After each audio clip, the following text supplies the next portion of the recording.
Most people would be shaking. Most people would be crying. But Simone had built a multi-million-dollar maritime empire by staying calm when everyone else panicked, and she would not fall apart now. The footage was from 3 hours ago. Camera 12, the main deck of the Azure Dream, her newest luxury yacht. The timestamp read 2:47 p.m. There was Derek, her husband of 7 years, stepping aboard in his expensive sunglasses and that blue linen shirt she bought him for his birthday. He was smiling wider than she had seen in months. His arm was wrapped around a woman with long auburn hair, her sundress blowing in the ocean breeze. Simone turned up the volume. "This is incredible, baby," the woman said, looking around the polished deck. "You really own all this?"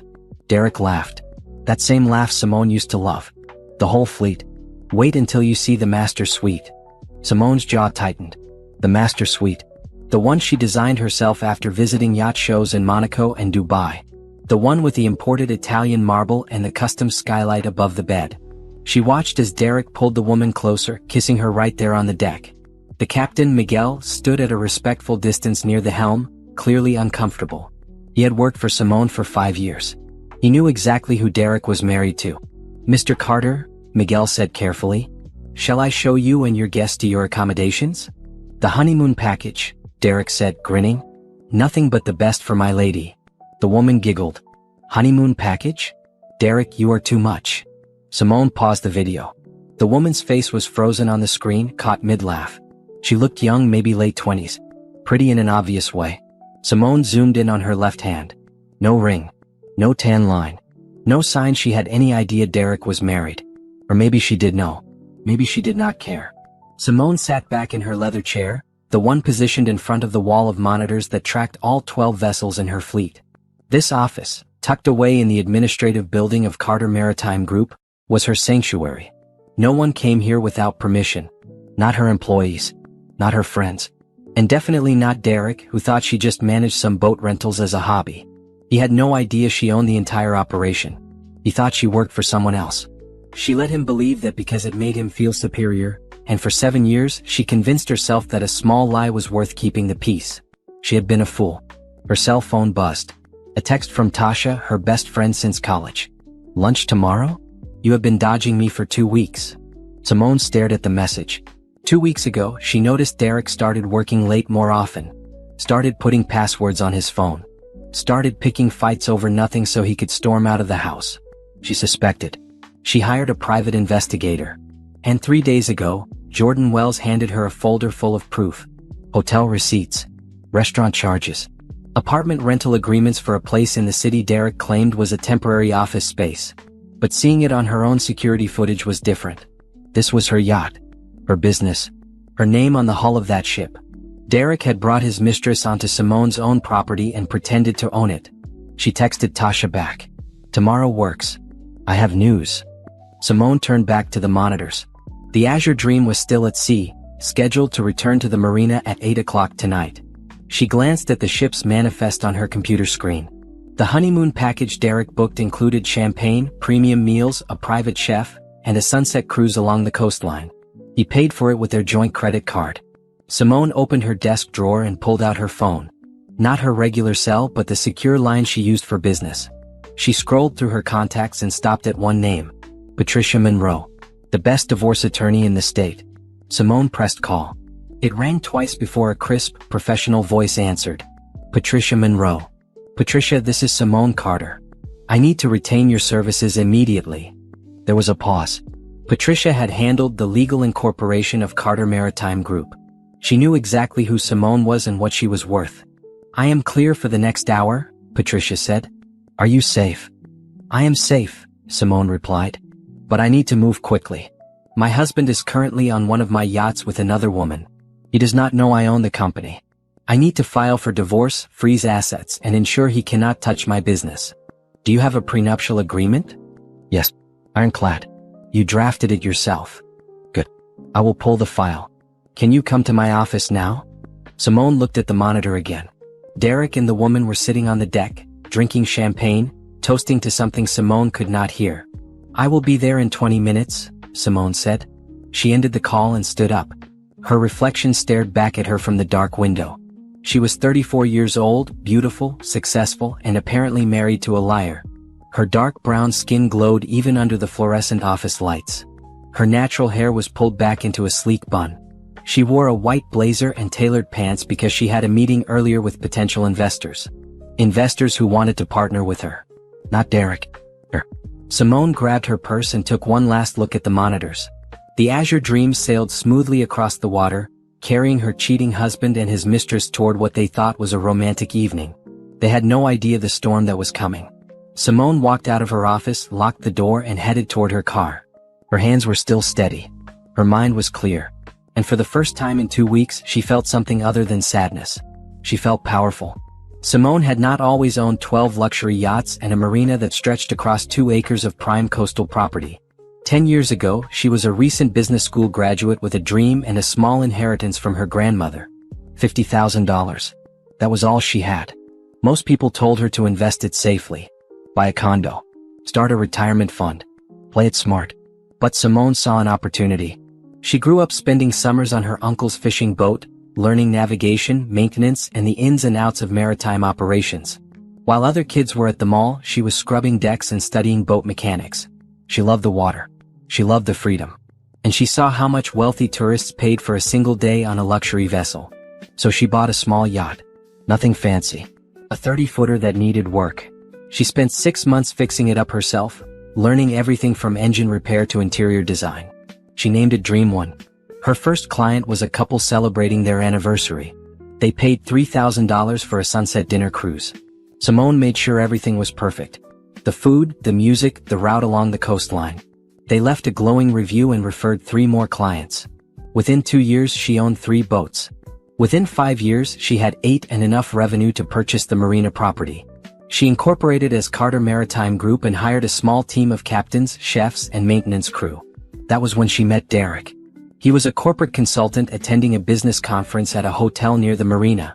Simone was there for a networking event, wearing a red dress and the confidence that came from building something real. Derek approached her at the bar. He was handsome, charming, and interested in everything she had to say. They talked for 3 hours. He seemed impressed by her ambition. He said he admired women who built their own success. They dated for a year before he proposed. Simone was happy. She thought she found a partner who understood her drive. But small things started to change after the wedding. Derek began making comments about her spending too much time at work. He suggested she hire a manager so she could relax more. He introduced her to people as his wife who helped run a boat rental company. Helped run. Like she was an assistant. Simone corrected him at first. But Derek would laugh it off, say he was just being modest on her behalf. He said people felt intimidated by successful women, so it was easier to downplay it. She started to believe him. She started to stay quiet when he misrepresented her role. And the biggest mistake, she never fully explained the scope of Carter Maritime Group. Derek knew she worked with boats. He knew she made good money. But he thought she was a manager for someone else. He never asked detailed questions and Simone never pushed the topic. It was easier that way. He kept the peace. Derek had his own career struggles. His consulting business never took off the way he hoped. He blamed the economy, bad clients, bad timing. Simone supported him financially during rough patches. She paid for his certifications, his networking events, his new laptop. She told herself that was what marriage meant. Partnership. Support. But Derek never supported her the same way. When she landed a major contract with a hotel chain for corporate yacht events, he barely acknowledged it. When she was featured in a business magazine, he made a joke about her being a local celebrity. He never celebrated her wins. He just tolerated them. Looking back now, Simone saw all the red flags she ignored. 3 months ago, Derek started going to the gym more often. He bought new clothes. He became obsessed with his appearance. 2 months ago, he started password protecting his phone.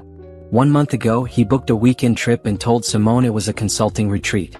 She found out later from a mutual friend that no retreat existed. That was when she hired Jordan Wells. Jordan was a private investigator who specialized in infidelity cases. He was discreet, professional, and brutally thorough. Within a week, he had everything. Derek was seeing a woman named Amber Collins. She was 28, worked in marketing, and met Derek at a coffee shop 4 months ago. Derek told her he was a successful entrepreneur who owned a luxury yacht company. He rented an apartment in the city where they met twice a week. He bought her jewelry, paid for weekend trips, and promised her a future. All with money from joint accounts Simone funded.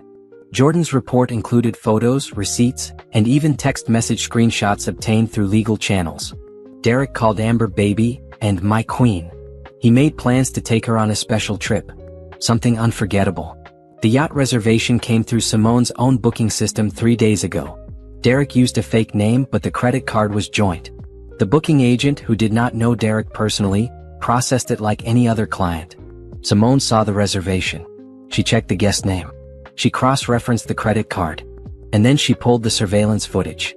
Now she sat in Patricia Monroe's law office, a glass building downtown with views of the city skyline. Patricia was 52, sharp as a blade, and had never lost a high-asset divorce case. She wore her gray hair in a short, professional cut and her reading glasses on a chain around her neck. "Walk me through everything," Patricia said, her pen poised over a legal pad. Simone handed her the folder from Jordan. "My husband is having an affair. He has been using joint funds to support it. He lied to this woman about who he is and what he owns. And today, he brought her onto one of my yachts, pretending to own the company." Patricia flipped through the documentation. Her expression did not change, but Simone saw the slight tightening around her eyes. "Anger maybe. Or just focus. Your prenuptial agreement protects your business assets," Patricia said. "Anything you owned before the marriage or built with premarital funds is yours. He cannot claim Carter Maritime Group." "What about joint accounts?" "We freeze them immediately. You will need to establish separate accounts and transfer your personal funds. He will have access to half of whatever was earned during the marriage, minus what he misused." "He misused a lot." Patricia smiled. It was not a kind smile. "Then we document every dollar and make him account for it. If he used marital funds for gifts to another woman, that is dissipation of assets. The court does not look kindly on that." Simone felt something loosen in her chest. Relief maybe. Or vindication. "I want this done quickly," Simone said. "I do not want drama. I do not want a long court battle. I just want him out of my life." Patricia looked at her directly. "You will get exactly that. But Simone, you need to prepare yourself. You will fight back. Men like Derek do not go quietly. He built his entire identity around being the successful one. When he realizes you own everything he pretended to own, it will hurt his ego. And he will lash out." "Let him try," Simone said quietly. Patricia nodded. "Good. Then let us get to work." They spent the next hour drafting divorce papers, asset protection orders, and injunctions. Patricia made calls to financial advisors and forensic accountants. Simone signed documents, authorized investigations, and prepared for war. When she finally left Patricia's office, the sun was setting. The Azure Dream would be docking soon. Simone drove to the marina, parked in her reserved spot, and walked to the main dock. She stood there, arms crossed, watching the horizon. At exactly 8 o'clock, the Azure Dream appeared in the distance, its white hull gleaming in the twilight. Miguel guided it expertly into the slip. And there, on the deck, stood Derek and Amber, still laughing, still oblivious. Simone did not move. She just watched as they disembarked, as Derek tipped the crew with her money as he walked Amber to his car. He never even looked in Simone's direction. He had no idea she was there. But tomorrow he would know everything. Tomorrow the empire she built would crush the lies he told. Simone did not sleep that night. She sat at her dining room table with her laptop, 3 folders of documents, and a pot of coffee that went cold hours ago. Derek was not home. He texted at 9 saying he had to work late. Simone did not respond. She just kept working. The first folder contained Jordan's investigation report. Photos of Derek and Amber at restaurants, hotels, and walking hand in hand through the city park. There were screenshots of text messages where Derek called himself a yacht company owner. Messages where he promised Amber trips to the Caribbean and Europe. Promises he planned to keep using Simone's money. The second folder contained financial records. Simone spent 4 hours combing through credit card statements, bank transactions, and wire transfers. She created a spreadsheet documenting every suspicious charge. Dinner at La Mer, the French restaurant downtown, $470. Derek told Simone he was meeting a client. Diamond bracelet from Cartier, $3,200. Simone never received a bracelet. Rent for apartment 4B on Riverside Drive, $2,500 per month for the last 4 months. $10,000 total. Weekend trip to Napa Valley, $6,800. Derek said he was at a consulting conference. The list went on and on. Simone calculated the total. Over the past 6 months, Derek spent $43,000 on his affair. money from their joint account, money Simone earned. The third folder contained property documents, business incorporation papers, and the prenuptial agreement. Patricia was right. Everything was protected. Carter Maritime Group was established 3 years before Simone met Derek. The prenup clearly stated that any business assets owned prior to marriage remained separate property.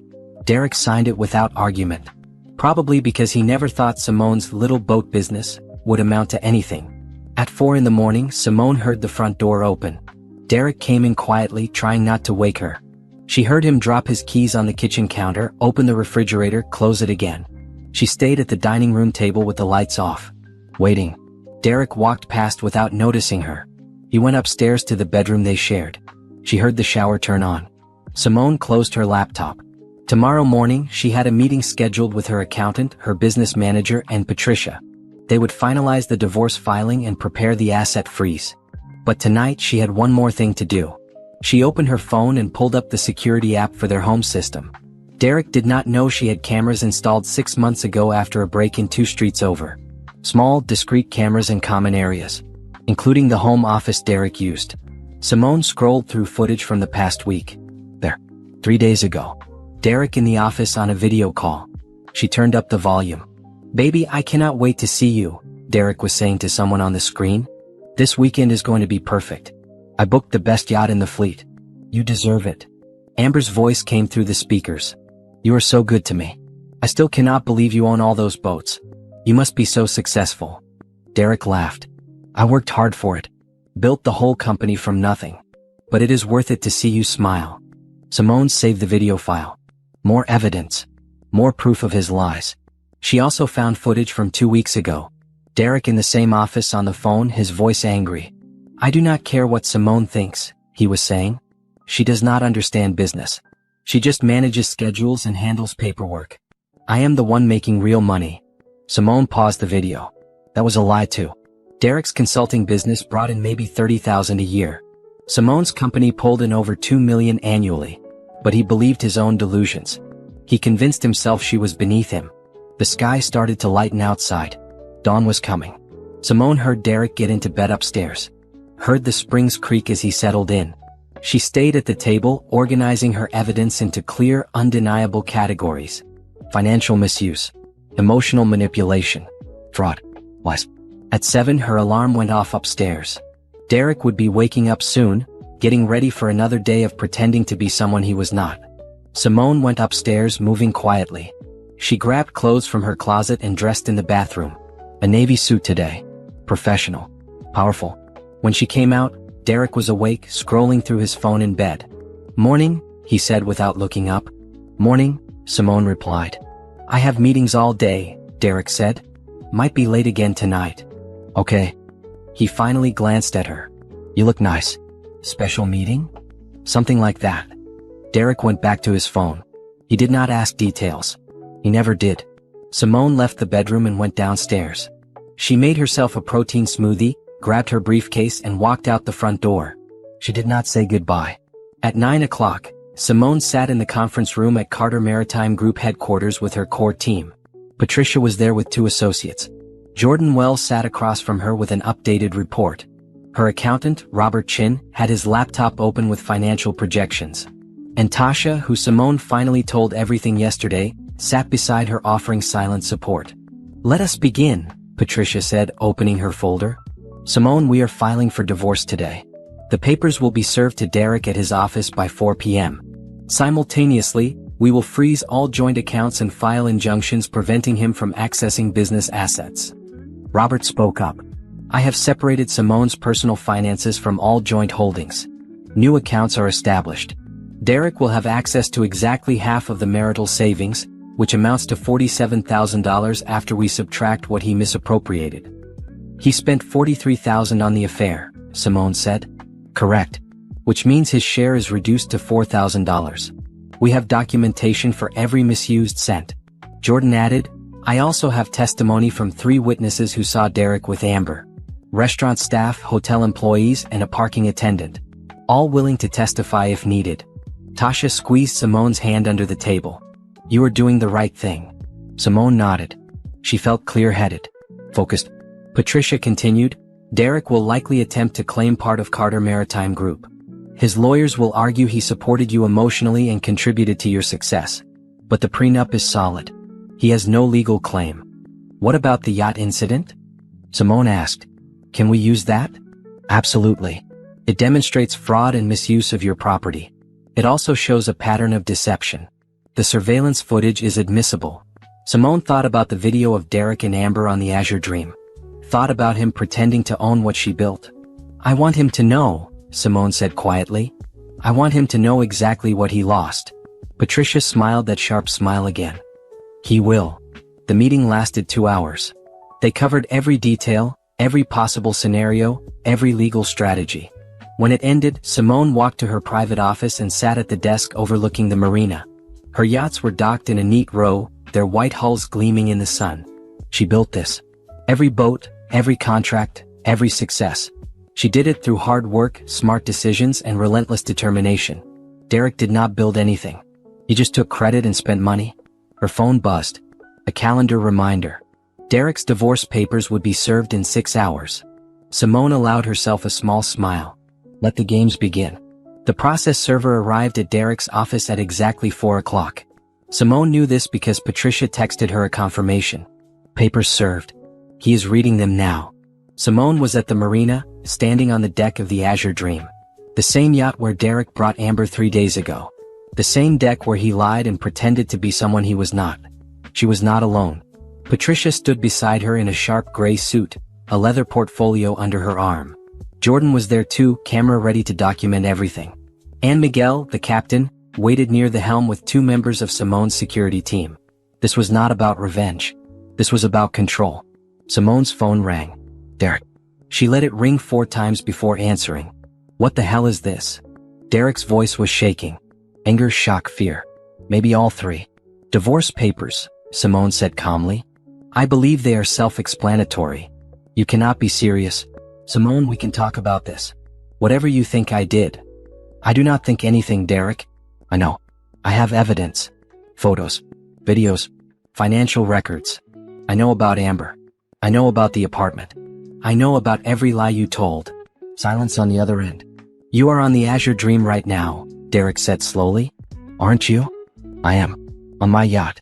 The one you pretended to own. More silence. Simone could almost hear the gears turning in his head. The realization crashing down. Your yacht. Derek repeated. My company. My fleet. My property. Did you really think I managed boats for someone else? Did you never wonder why my name is on the incorporation papers you signed as a witness? Simone, listen. No. You listen. You brought another woman onto my property. You used my money to fund your affair. You lied to her about who you are. And worst of all, you disrespected everything I built. I can explain. There is nothing to explain. The divorce is happening. You will get exactly what the prenup allows, which is almost nothing. And Derek? Stay away from my business. Stay away from my boats. If you come near this marina again, I will have you arrested for trespassing. She ended the call. Patricia nodded approvingly. Well done. Simone's phone immediately started ringing again. Derek desperate. She declined the call and blocked his number. 30 minutes later, a car pulled into the marina parking lot. Derek jumped out, his tie loose and his face red. He stormed toward the dock where the Azure Dream was moored. The security team stepped forward, blocking his path. Sir, this is private property, one of them said. You need to leave. That is my wife.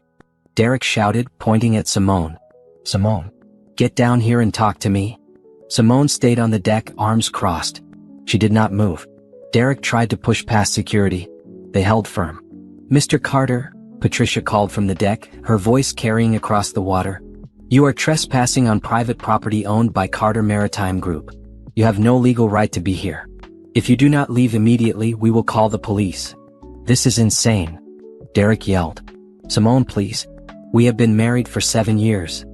And you have been cheating for 4 months, Simone called back. I'm done, Derek. Go home. You cannot just throw me away like this. Jordan stepped forward, camera raised. Sir, you are being recorded. Any threats or aggressive behavior will be documented and used in court. Derek looked at the camera, then at Simone, then at the security team blocking him. His shoulders sagged. The fight drained out of him. This is not over, he said, but his voice was weak. Yes, it is, Simone replied. Derek stood there for another moment, like he was waiting for her to change her mind, to run down the dock and into his arms, to forgive him. She did not move. Finally, Derek turned and walked back to his car. He slammed the door and drove away, tires screeching. Simone let out a breath she did not know she was holding. Are you okay? Tasha asked, appearing from the cabin below. I am fine, Simone said. And she meant it. Patricia checked her phone. His attorney just called. They want to negotiate. There is nothing to negotiate. The prenup is clear. They will try anyway. Men like Derek always do. Simone looked out at the water. The sun was setting, painting the sky in shades of purple and orange. It was beautiful, peaceful. This was her world, her creation, and Derek never appreciated it. Let them try, Simone said. We have all the evidence. We have the law on our side. And I have something Derek never had. What is that? Tasha asked. The truth. Derek's attorney was named Richard Lawson, a man known for aggressive tactics and high-profile divorces. He requested an emergency meeting with Patricia, claiming Derek was being unfairly treated. Patricia agreed to meet. Not because she was worried, but because watching Derek's case fall apart would be satisfying. The meeting took place in a neutral conference room downtown. Richard arrived with Derek, who looked like he had not slept in days. His usually crisp appearance was wrinkled and tired. Patricia brought Simone and two associates. They sat across the table in silence while Richard shuffled papers. Let us be direct, Richard began. My client is willing to settle this amicably. He acknowledges mistakes were made in the marriage. But he believes he is entitled to fair compensation for his contributions to Mrs. Carter's business success. Patricia did not even blink. What contributions? Emotional support. Partnership. Mr. Carter was there during the building phase of Carter Maritime Group. He provided stability and... He provided nothing, Patricia interrupted. Carter Maritime Group was established and incorporated 3 years before they met. Mrs. Carter built it using premarital assets. Your client has zero legal claim. Richard looked at Derek, who shifted uncomfortably. The business may have started before the marriage, Richard argued, but it grew during the marriage. My client's support during that time is irrelevant, Patricia said. The prenuptial agreement is explicit. All premarital assets and businesses remain separate property. Mr. Carter signed it willingly with independent legal counsel present. She slid a copy of the prenup across the table. Derek's signature was clear on the last page. Richard scanned it, his jaw tightening. Fine. Then we will argue for alimony. Mrs. Carter earns substantially more than my client. He became accustomed to a certain lifestyle during the marriage. A lifestyle he funded with marital assets he misappropriated for an extramarital affair, Patricia countered. She opened her own folder and pulled out the financial spreadsheet Simone prepared. Your client spent $43,000 on another woman over 6 months. Dinners, gifts, trips, and an apartment. All using joint funds. She slid the spreadsheet across the table. Derek's face went pale. Richard studied the numbers, his expression darkening. This is dissipation of marital assets, Patricia continued. In this state, when one spouse wastes money on an affair, the court deducts that amount from their share of the marital estate. Your client is not entitled to alimony. He is entitled to almost nothing. Richard looked at Derek. Is this accurate? Derek opened his mouth, closed it, tried again. I can explain. Do not, Richard said sharply. He turned back to Patricia. We need time to review these documents. Take all the time you need, Patricia said. But know this. We have surveillance footage of Mr. Carter bringing his mistress onto my client's yacht and claiming to own it. We have text messages where he lied about his identity and assets. We have witness testimony. If you want to drag this to court, we are ready. And your client will lose. Publicly. Richard gathered his papers. We will be in touch. Derek stood abruptly. Simone, can we please talk? Alone. Simone looked at him. Really looked. She saw a man who built his identity on lies. A man who took credit for her work. A man who threw away 7 years for someone he barely knew. No, she said simply. Please. I made a mistake. I was stupid. But we can fix this. There is nothing to fix, Derek. You wanted someone who believed you were important. You wanted to feel like a big man. So you lied to Amber and you disrespected me. Now you deal with the consequences. I never meant to hurt you. But you did. And worse, you did not even think I would find out. You underestimated me. That was your biggest mistake." Derek looked like he wanted to say more, but Richard grabbed his arm. "Let us go." They left the conference room. The door closed behind them. Patricia turned to Simone. "You did well. I just told the truth. Most people cannot do that when facing their ex. They get emotional. They waver. You stayed strong."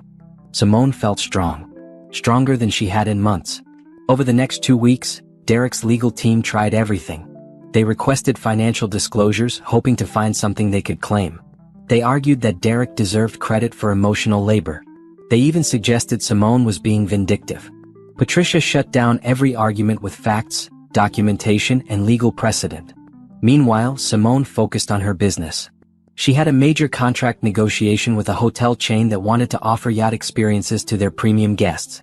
The deal was worth $300,000 annually. She closed it in one meeting. Her team celebrated with champagne on the Azure Dream, the same yacht Derek tried to claim. Simone stood on the deck, looking at her employees, people who depended on her leadership, her vision, her success. This was what mattered. Not a failed marriage. Not a lying husband. But the empire she built and the people she supported. Tasha raised her glass. "To Simone. The smartest woman I know." "To Simone," the team echoed. Simone smiled. A real smile. That night, she got a call from Patricia. "Derek's attorney wants to settle. They are offering to waive all claims to your business in exchange for a clean break. No alimony, no asset division beyond the prenup terms." What changed? His employer fired him. Simone sat up. What? Apparently, Derek used company resources to conduct his affair. He charged personal expenses to the corporate card, used work time for personal trips, and lied on expense reports. HR launched an investigation after someone tipped them off. Who tipped them off? Patricia was quiet for a moment. An anonymous source with detailed documentation. Simone thought about Jordan Wells, the private investigator who always went the extra mile. "So Derek has no job, no money, and no leverage," Simone said. "Exactly. He wants this over before it gets worse. Tell Richard we accept. On one condition." "What is that?" "Derek signs a non-disclosure agreement. He does not talk about me, my business, or this divorce to anyone. Especially not to the press. Consider it done." Simone ended the call and looked out her window. The city lights sparkled in the distance. Somewhere out there, Derek was realizing he lost everything. She did not feel sorry for him. She felt free. The news about Derek's firing spread faster than Simone expected. The company he worked for, Harrison & Associates, was a mid-sized consulting firm with a reputation for ethics and professionalism. When they terminated Derek for misconduct, it made the industry newsletters. Simone did not go looking for the articles. Tasha sent them to her. Former consultant Derek Carter terminated for misuse of company resources and fraudulent expense reporting. The article did not mention the affair directly, but anyone with basic reading skills could connect the dots. Simone was in her office when her phone rang. A known number. She almost did not answer, but something made her pick up. "Is this Simone Carter?" A man's voice. Young, nervous. "Who is asking?" "My name is Brandon Phillips. I was engaged to Amber Collins." Simone went very still. "I see. I know this is strange," Brandon continued quickly, "but I saw something online. A video. From a yacht. And Amber was in it with a man who looked like. I just needed to know if it is true." Simone closed her eyes. The yacht incident. Someone must have leaked the surveillance footage. "What video are you talking about?" she asked carefully. "It is on social media. Someone posted it with a caption about karma and cheaters. It shows a woman who looks like Amber on a yacht with a man. And then another woman, you I think, showing up with lawyers and serving papers."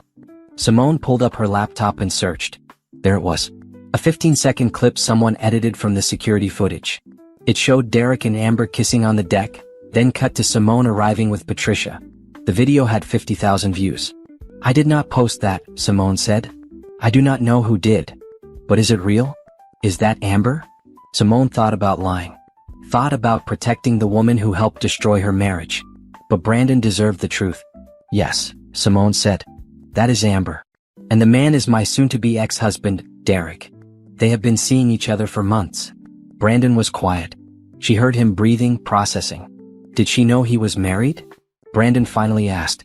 "I do not think so. At least not at first. Derek told her he owned the yacht company. He lied to her the same way he lied to me. But she still did this. Yes. More silence. I am sorry, Brandon said. For calling. For bothering you. I just needed to know. It is okay. I understand. Are you going to be okay? Simone looked around her office. At the framed photos of her yachts. At the awards she won for business excellence. At the life she built entirely on her own. I am going to be fine, she said. Better than fine. Good. That is good. Brandon ended the call. Simone sat back in her chair thinking about Amber.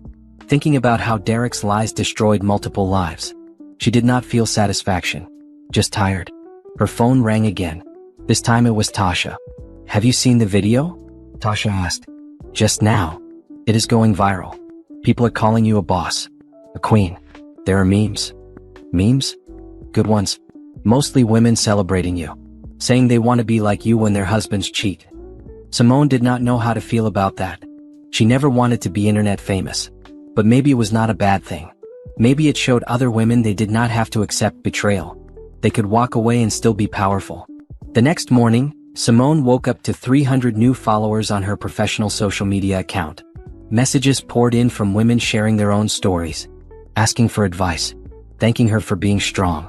One message stood out. Dear Mrs. Carter, I saw the video. I'm going through something similar. My husband cheated and I thought I had to forgive him to keep my family together. But seeing you stand up for yourself made me realize I deserve better. I filed for divorce yesterday. Thank you for showing me strength. Simone read it 3 times. She never asked to be a role model. But maybe that was the point. Sometimes strength was not about trying to be perfect. It was about refusing to accept less than you deserved. That afternoon, a local news station requested an interview. They wanted to hear her story. Patricia advised against it. You do not owe the public anything. Keep it private. But Simone thought about all those messages. All those women who needed to hear that they could survive. I want to do it, she said. The interview was scheduled for the following week. A professional crew came to the marina and filmed Simone on the deck of the Azure Dream. The reporter, a woman named Angela Hayes, was respectful and direct. Mrs. Carter, a video of you confronting your husband went viral. Can you tell us what happened? Simone took a breath. I discovered my husband was having an affair. He brought his mistress onto one of my yachts, pretending to own the company I built. When I found out, I filed for divorce and took back control of my life. That must have been devastating. It was. But it also clarified things. I spent 7 years trying to make a marriage work with someone who did not respect me or my accomplishments. Discovering the affair was painful, but it freed me. What would you say to other women going through something similar? Simone looked directly at the camera. You are not required to forgive someone who betrayed you. You are not required to fix something you did not break. And you are definitely not required to stay small so someone else can feel big. Walk away. Build your own life. You will be amazed what you can do when you stop carrying dead weight. The interview aired 3 days later. It was shared across multiple platforms. Simone received calls from business magazines, podcasts, and women's organizations. Everyone wanted to hear more. Her business inquiries doubled. Companies wanted to work with the woman who took control of her narrative. Carter Maritime Group was thriving. And Derek?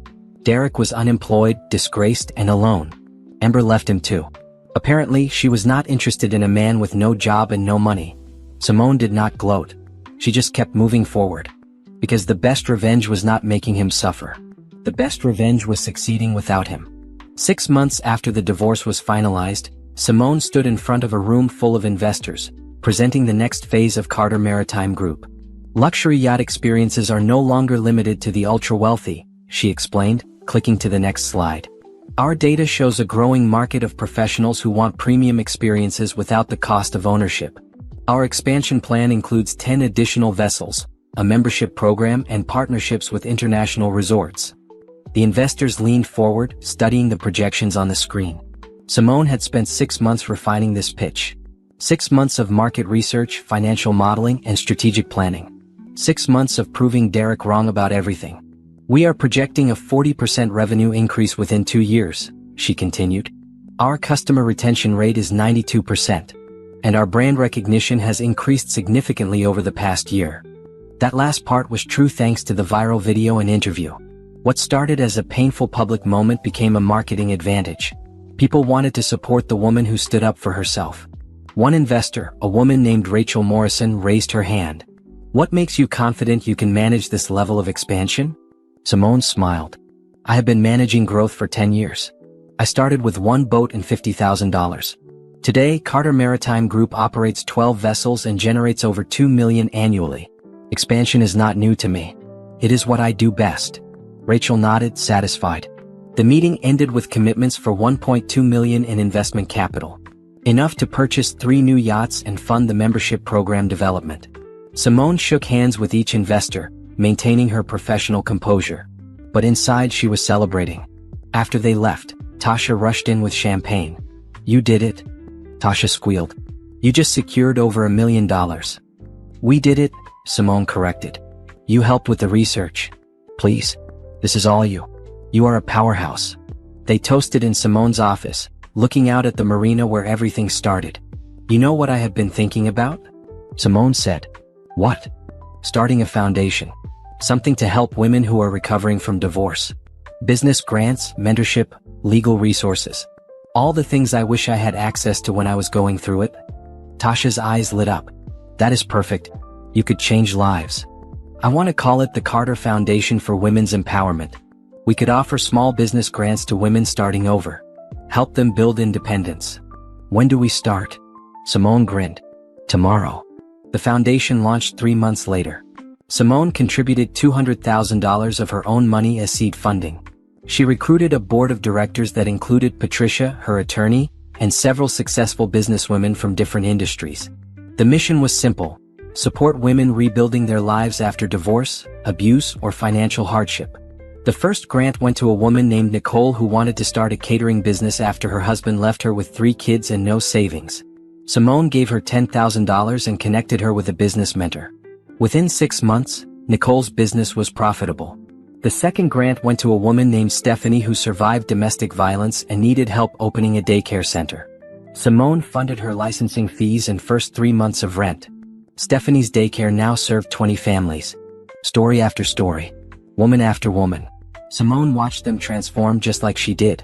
The foundation became her passion project. She gave speeches at women's conferences. She wrote articles about financial independence. She mentored young entrepreneurs who reminded her of herself 10 years ago. And Carter Maritime Group kept growing. The new yachts arrived on schedule. The membership program launched with 300 initial subscribers. Simone expanded operations to include corporate team-building events and destination weddings. Revenue hit $3.5 million in year 1 of the expansion. Simone hired a chief operating officer to manage day-to-day operations while she focused on strategic growth. She promoted Miguel to fleet captain. She gave bonuses to every employee who stayed loyal during the divorce chaos. She built an empire. A real one. Not the fake one Derek pretended to own. One evening, Simone was working late in her office when she got a call from an unknown number. She almost ignored it, but something told her to answer. "Simone Carter," she said. "Mrs. Carter, this is Officer James Rodriguez with the Financial Crimes Division. I am calling about Derek Carter." Simone sat up straight. "What about him?" "He has been arrested for embezzlement. He was caught attempting to steal funds from a former client. We found evidence linking him to several fraudulent consulting contracts over the past year." Simone closed her eyes. Of course. Derek could not build anything legitimate, so he resorted to stealing. "Why are you calling me?" she asked. "Your name appeared in some of his documents. We needed to verify you had no involvement in his business dealings." "I had no involvement. We have been divorced for over a year." "That is what we thought, but we needed confirmation. Thank you for your time." "Officer Rodriguez, can I ask what will happen to him?" "If convicted, he is looking at 3 to 5 years in prison." Simone should have felt something. Satisfaction maybe. Or pity. But all she felt was relief that he was no longer her problem. "Thank you for letting me know," she said. After the call ended, Simone sat in the quiet office. Derek would go to prison. His lies and schemes finally caught up to him. She thought about the man she married. The charming consultant who made her laugh. The partner she thought she found. That man never existed. It was always a performance. But she was real. Her success was real. And her future was wide open. Simone packed up her laptop and walked out to the marina. The sun was setting, casting purple and pink across the water. Her yachts bobbed gently in their slips. She had built something beautiful. Something lasting. something completely her own. And no one could ever take that away. The trial made local news. Not front page but enough that people noticed. Derek Carter, once a respected consultant, now facing embezzlement charges for defrauding clients and misusing corporate funds. The prosecutor painted a picture of a man who lived beyond his means and resorted to theft when his lies could not sustain his lifestyle. Simone did not attend the trial. She had no desire to see Derek stand before a judge. But Patricia kept her updated. "The evidence is overwhelming," Patricia said during one of their regular check-ins. "Bank records, falsified contracts, testimony from 3 clients he stole from. His attorney is trying to negotiate a plea deal. Will he take it? He does not have much choice. If he goes to trial, he is looking at 7 years. The plea would reduce it to 3 with possibility of early release for good behavior." Simone thought about that. 3 years. Derek would be 42 when he got out. Still young enough to rebuild. But his reputation would be destroyed. "What about Amber?" Simone asked. "She is not involved in the criminal case. But I heard she moved to another state. Apparently her fiancé Brandon took her back briefly, but it did not work out. Last I heard, she was working retail somewhere in Arizona." Simone did not feel sorry for Amber. She made her choices. But she did not celebrate Amber's struggles either. That would require caring, and Simone had no energy left for people who betrayed her. The plea deal was finalized 2 weeks later. Derek pleaded guilty to 3 counts of embezzlement and 1 count of fraud. He was sentenced to 3 years in a minimum security facility with 2 years probation upon release. His parents, who had been silent throughout the divorce, finally reached out to Simone.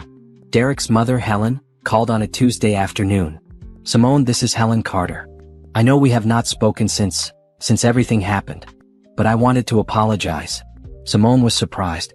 "Apologize for what?" "For not reaching out sooner. For not supporting you. I knew Derek was troubled. I knew he had issues with honesty. But I hoped marriage would change him. Marriage does not change people, Helen. It just reveals who they really are. You are right. And I am sorry he hurt you. You were always good to him. Too good." Simone appreciated the sentiment, but it did not change anything. "Thank you for calling. Before you go, I wanted you to know that his father and I are not supporting him financially anymore. We paid for his attorney, but that is it. He needs to face consequences." "I agree. And Simone, I'm proud of what you built. That business, that foundation. Derek never deserved you." Those words hit harder than Simone expected. Validation from Derek's own mother. "Thank you, Helen. That means a lot." After the call, Simone sat at her desk feeling lighter. Closure maybe. Or just confirmation that she made the right choice. Derek's sentencing happened on a cold November morning.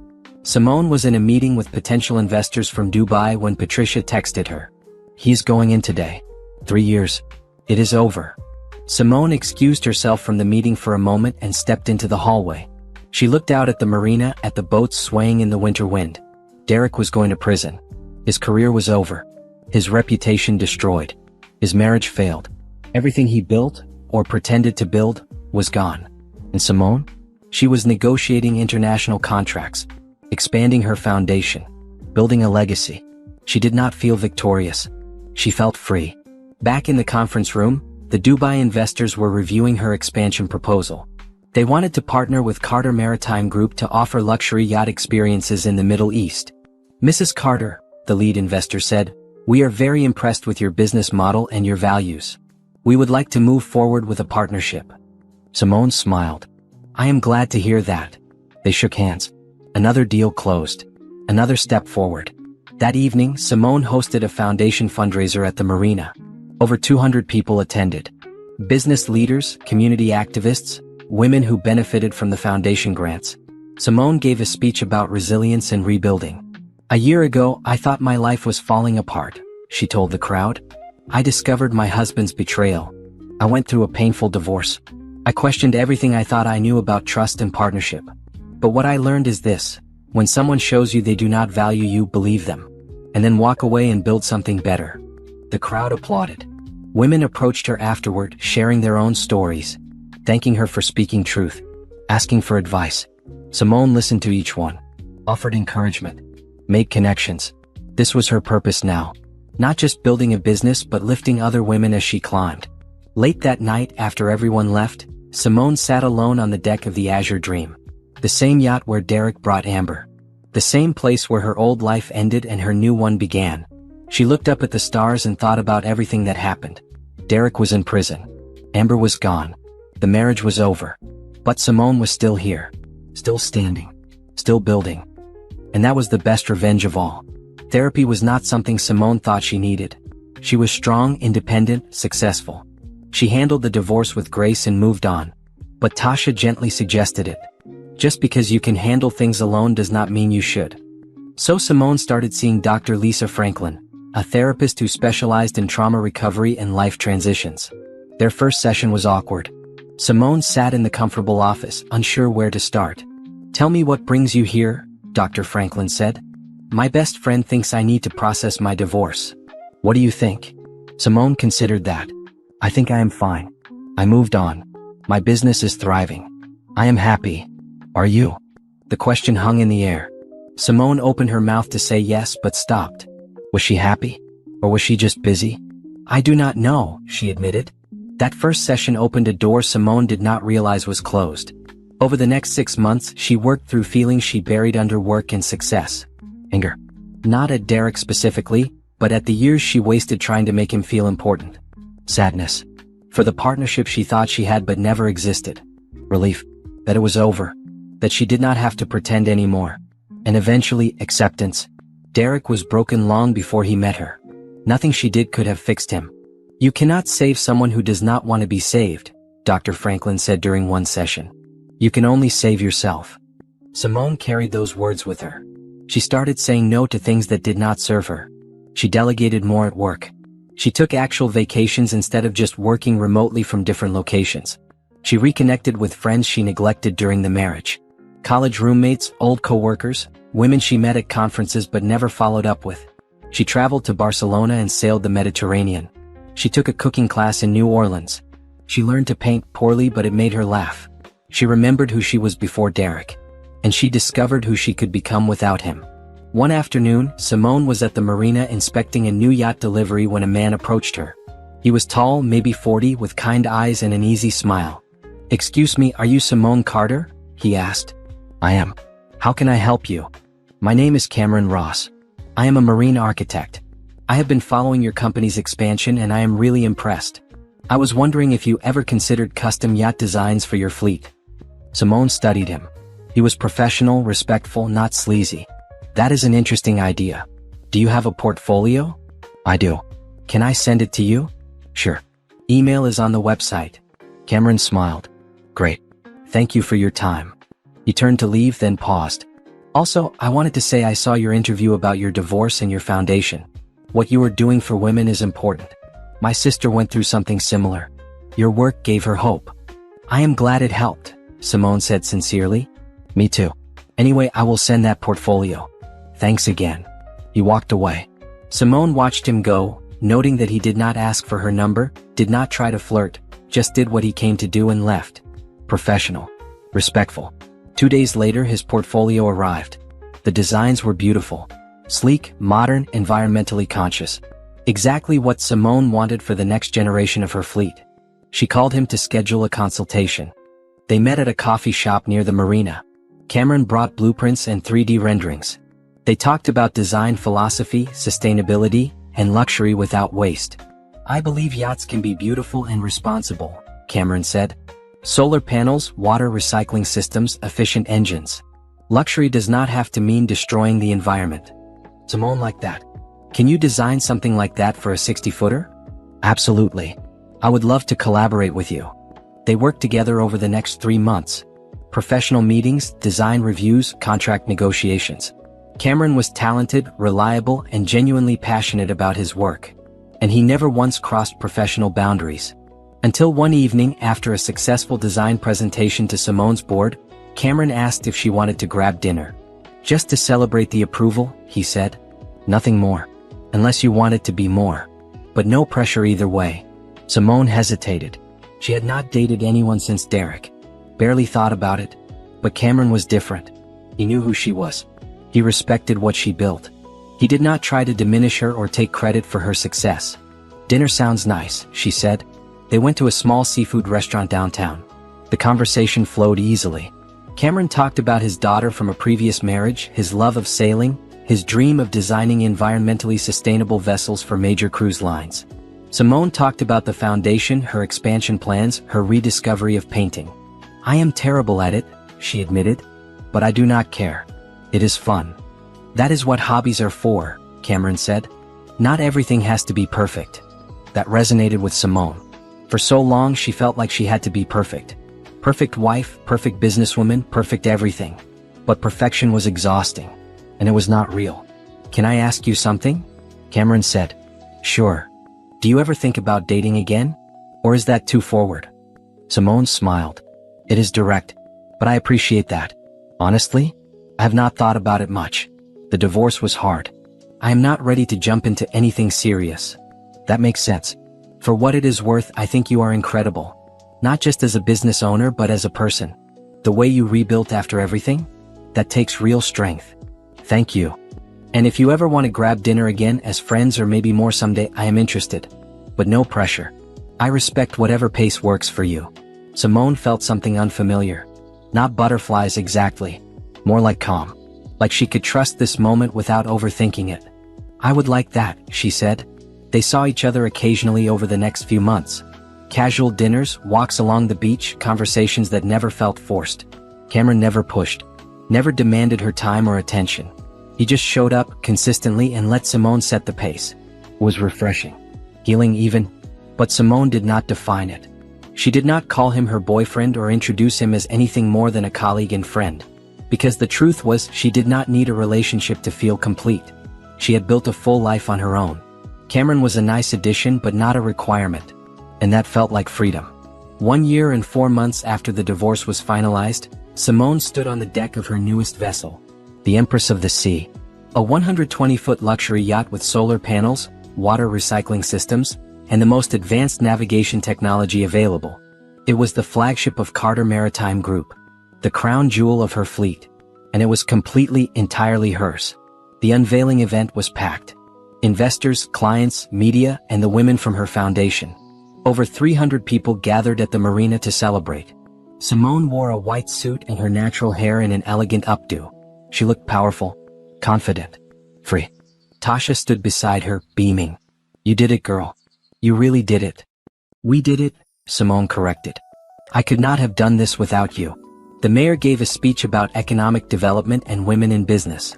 Patricia spoke about resilience and legal empowerment. Several foundation grant recipients shared how Simone's support changed their lives. Then it was Simone's turn. She stepped up to the microphone, looking out at the crowd. She saw business partners, employees, friends, and strangers who believed in her vision. "2 years ago, my life looked very different," Simone began. "I was married to someone who did not respect me. I was building a business while hiding how successful it was because I thought making myself smaller would keep the peace. I was living a lie to protect someone else's ego." The crowd was silent, listening. "Then I discovered the truth. My husband's betrayal. His lies. His willingness to use my work to make himself look important. And I had a choice. I could stay small and forgive him. Or I could walk away and build something bigger." Simone gestured to the yacht behind her. "I chose bigger. I chose myself. I chose to stop apologizing for my success and start celebrating it. And this yacht, this company, this foundation, it is all proof that the best revenge is not hurting someone back. The best revenge is building a life so good that their betrayal becomes irrelevant." The crowd erupted in applause. Simone continued, "To every woman who has been underestimated, dismissed, or betrayed, you are stronger than you know. You do not need permission to succeed. You do not need someone else to validate your worth. You just need to believe in yourself and take the first step." More applause.